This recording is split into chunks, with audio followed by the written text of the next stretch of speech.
अशफाक साहब अस्सलाम वालेकुम। वालेकुम अस्सलाम सर। आप ये बताएं कि जो नजफी साहब ने जो इलेक्शन कमीशन का ये हुक्म कालअदम करार दे दिया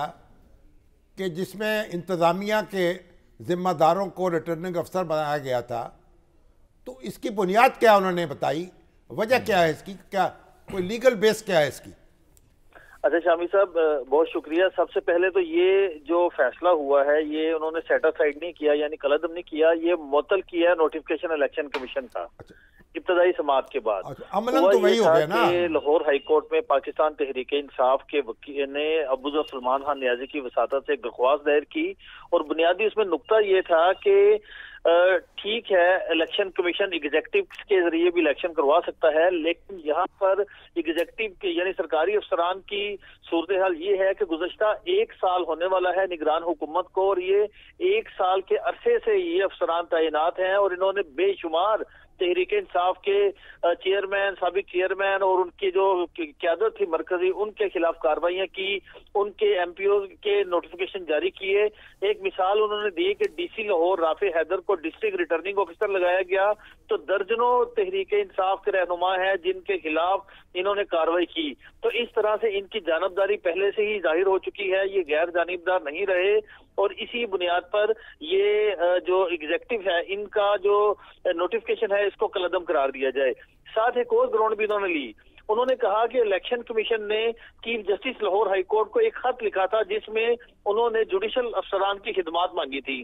पहला खत जो जब पहले इलेक्शन का शेड्यूल हुआ था उस वक्त तो लाहौर हाई कोर्ट ने इनकार कर दिया, लेकिन दोबारा जब शेड्यूल आया, दोबारा जब इलेक्शन का ऐलान हुआ, तो दोबारा जब इलेक्शन कमीशन ने खत लिखा तो उस वक्त chief justice Lahore high court ने उस खत को डिक्लाइन नहीं किया, बल्कि लाहौर हाई कोर्ट ने इस हवाले से इलेक्शन कमीशन से कहा था कि आप हमें शेड्यूल दे दें, उसके बाद हम फैसला करेंगे। तो इलेक्शन कमीशन ने चीफ जस्टिस यानी लाहौर हाई कोर्ट को शेड्यूल नहीं दिया, तारीख नहीं बताई और डायरेक्ट बराह रास्त एग्जेक्टिव की खिदमात हासिल कर ली, जो कि साफ और शफाफ इलेक्शन पर सवालिया निशान है।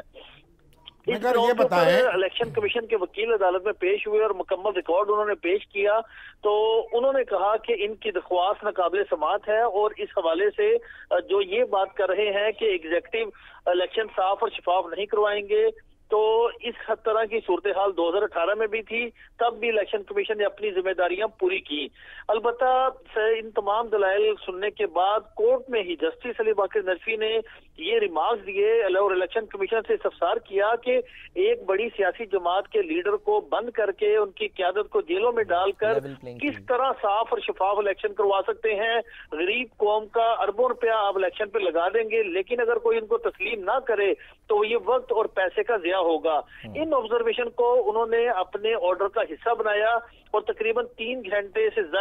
वक्त तक जस्टिस अली बाकर नजफी ने समाअत की और फिर जस्टिस अली बाकर नजफी ने फैसला महफूज किया और कहा कि वो शॉर्ट ऑर्डर आज ही जारी करेंगे। तो रात 11:45 पर लाहौर हाई कोर्ट के जस्टिस अली बाकर नजफी ने तहरीरी फैसला जारी किया और उन्होंने इलेक्शन कमीशन का वो नोटिफिकेशन मुअत्तल कर दिया जिसके तहत